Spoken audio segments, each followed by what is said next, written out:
السلام عليكم ورحمة الله تعالى وبركاته.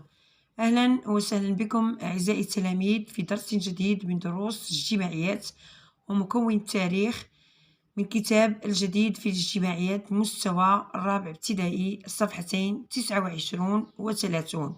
عنوان الدرس: التطور في حياتنا، الملابس والسكن. الهدف من الدرس: أصف تطور الملابس والسكن بين الماضي والحاضر وأفسره. إذن هنا يوجد محورين أساسيين هما الملابس والسكن. سنلاحظ أو نتعرف على ما هو التطور الذي طرأ على الملابس والسكن في حياتنا. ننتقل الآن إلى ممهد لتعلمي. تشهد الملابس والسكن على التطور في حياتنا. إذن توجد هنا تساؤلات كالعادة: كيف كانت في الماضي وكيف أصبحت في الحاضر؟ يعني الملابس والسكن. الإجابة على هذا السؤال مهم، لابد من تناول أنشطة الدرس، وأبدأ بالنشاط الأول: أصف تطور الملابس بين الماضي والحاضر وأفسره. إذن لاحظوا معي هنا توجد صور تعرض فيها ملابس بين الماضي والحاضر. لكي نفسر هذه الملابس أو هذا التطور الذي الحاصل في الملابس، لابد من تناول الصور من اليسار إلى اليمين. إذا نبدأ بالوثيقة رقم 3: ملابس في الماضي. إذا كيف هو شكل الملابس؟ ما هو لونها وكيف هي؟ إذا لاحظوا معي هذه الملابس لونها وشكلها. نلاحظ أن هذه المرأة التي تظهر هنا في الصورة في الوثيقة رقم 3 ترتدي لباسا موحد اللون.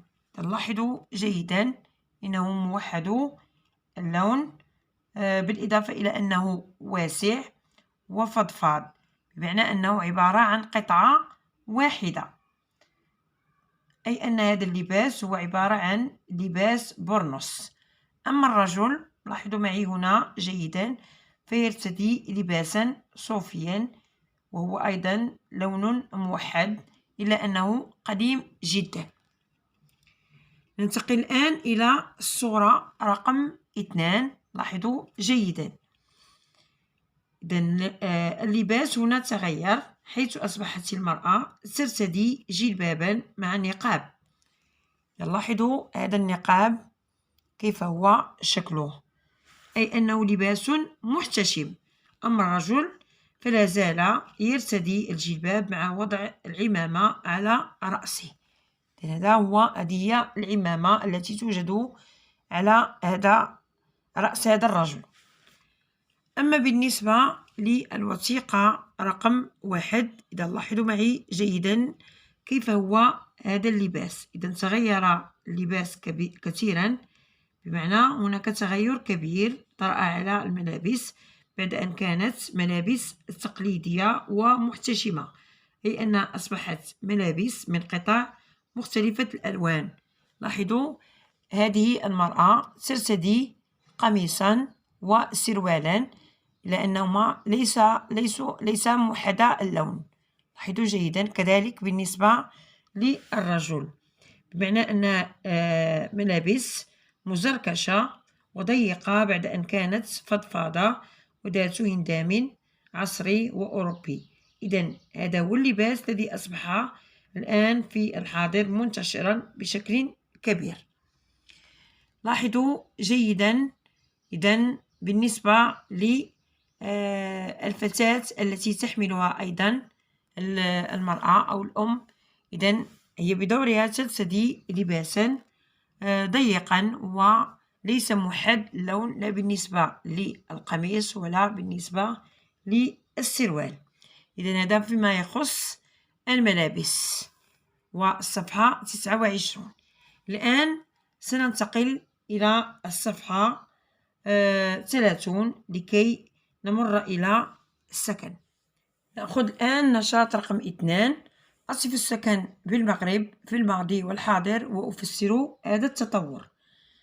إذن لاحظوا معي هذه الصور التي توجد هنا. إذا بالنسبة للوثيقة رقم 1 يظهر أنه منزل مغربي في المدينة العتيقة. لاحظوا هنا هذا التصميم كذلك. إذا ما هي الملاحظة التي أثارت انتباهكم؟ إذا السكن في الماضي كان عبارة عن منازل كبيرة وشاسعة تعتمد على الزخرفة وكذلك على الأعمدة وكذلك الزليج أو ما يسمى بالفسيفساء. إذن هذا السكن هو عبارة عن رياض. نعم، هذا الرياض الذي ينتشر في بعض المدن المغربية. نعم، كذلك توجد هنا نافورة في الوسط، توجد وسط المنزل. كذلك الفناء الذي كان يتخذ شكل مربع كما يتضح لكم هنا في الصورة. أيضا بالنسبة للفضاء اللي هو خاص أو فضاء كبير، نعم، هو فضاء للمتعة واللعب وكذلك للترفيه، الشيء الذي يتيح للساكنة التمتع بهذا الفضاء. أما فيما يخص النوافذ والغرف فقد كانت جد واسعة وتطل على الفناء. إذن نوع البناية هنا هي بناية عمودية. لاحظوا الآن التصميم الذي يوجد هنا. إذن هذا التصميم الذي يوجد هنا. إذن ما هي الملاحظة التي أثارت انتباهكم؟ إذن الفناء هو عبارة عن ممر. لاحظوا معي هنا الفناء هو عبارة عن ممر، وهذا الممر هو صغير أو فناء صغير وضيق جدا. إذن دققوا الملاحظة جيدا. نلاحظ أن هنا أو هذا التصميم يظهر فيه يعني الفناء ضيق مقارنة مع الغرف التي توجد في المنزل يعني الكبير، يعني المنازل القديمة. بالنسبة للنوافذ فهي تطل على الشارع دائما. بالنسبة لهذا يعني هذا المفتاح أو هذا التصميم، منازل تطل على الشارع، الشيء الذي يتسبب في ضجيج عكس النوافذ التي تطل على الداخل. كذلك بالنسبة للتهوية فهي شبه منعدمة تماما عكس الفناء الذي كان منفتحا في المنازل القديمة على الشمس مثلا أو على الهواء. إذن هذه البيوت نعم أصبحنا نراها في العمارات التي توجد هنا في التصميم، في العمارات أو الدور التي لم تكن يعني في السابق، بمعنى أن هناك فرق كبير ما بين يعني الشكل الأول اللي هو المنزل القديم الذي هو عبارة عن رياض وما بين التصميم. إذن بالنسبة للدور المغربية التقليدية فقد كان يتوسطها فناء يتخذ شكل مربع، إما مربع أو مستطيل تحيط به الغرف التي لا تتوفر على نوافذ خارجية. ونظرا لانعدام الاتصال بين هذه الغرف فإن الانتقال بينها يتم عبر هذا الفناء الداخلي الذي تتلقى من خلال أشعة الشمس والهواء. إذن لاحظوا معي هنا بالنسبة لشكل القصبات. إذن ننتقل إلى وثائق أخرى لكي نصف فيها تطور السكن بالبوادي بين الماضي وبين الحاضر. واضح؟ إذا لاحظوا معي جيدا أعزائي التلاميذ. إذن بالنسبة للسكن في البوادي أو القصبات هنا أقصد المجال القروي. إذن هناك أبنية قديمة جدا جدا قد كانت تعتمد أو يعتمد عليها القرويون أو بما يسمى بالرحالة. إذن الرحالة كما تعلمون جيدا فهم لا يستقرون في مكان واحد بل يتنقلون من مكان إلى مكان بحثا عن الماء وعن العشب والكلاء لحيواناتهم مثل الأبقار والإبل وإلى غير ذلك، البغال إلى غير ذلك عفوا. إذا لاحظوا معي هذا السكن الذي يوجد بالوثيقة رقم 4. إذا فهو عبارة عن النوالة.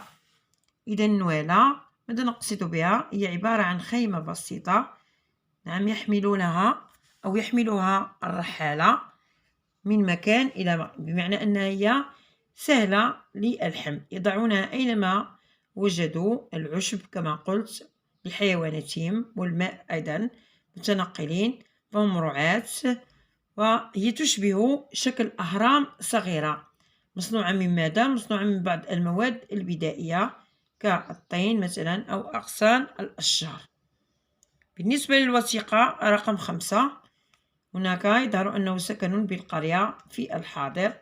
نعم، حاليا هي منازل مبنية بماذا؟ المواد الأساسية التي بنيت بها هي الطين والإسمنت. أيضا توجد هنا صومعة للمسجد، معنى أن هنا أصبح تطور يعني مقارنة بالوثيقة رقم 5. بالنسبة للوثيقة رقم 6، يظهر أنها قصبة قديمة ضيقة، أيضا هي مبنية بالطين وهي تقليدية، ويظهر أن هذا السكن هو سكن يعني متقارب مع بعضه البعض، أي أنه ملتصق مع بعضه البعض. بالنسبة للوثيقة رقم 7، لاحظوا جيدا هذا سكن جديد بالواحة حاليا. إذا ماذا نستنتج هنا؟ نستنتج أن هناك سكن قديم وجديد مبني بالإسمنت، وأيضا هناك صباغة عصرية، وبمعنى أن هناك حداثة في البناء، أي يوجد اختلاف ملحوظ بين السكن في القديم والسكن في الحاضر. ننتقل الآن إلى فقرة، نعم، لاحظوا معي أقارن أنواع السكن الممثلة في الصور بين الماضي والحاضر في الجدول أنجزه على دفتري. إذا أطالبكم أعزائي التلاميذ هنا بإنجاز هذا الجدول على دفاتركم، نعم، لكي تحددوا فيه أنواع السكن الممثلة في هذه الصور. إذا لاحظوا هنا أنواع السكن، تذكرون شكله والمواد التي بنيت به والمرافق التي يمكن أن توفر عليها. إذن أنتم مطالبون بالبحث عن أسماء الملابس بمنطقتكم في قوم تعلمي وأدعمه. كما تلاحظون هنا ملابس بمنطقتكم، وكذلك أنتم مطالبون كذلك بالمقارنة بين السكن التقليدي والحديث في منطقتكم. درسنا لهذا اليوم يكون قد انتهى.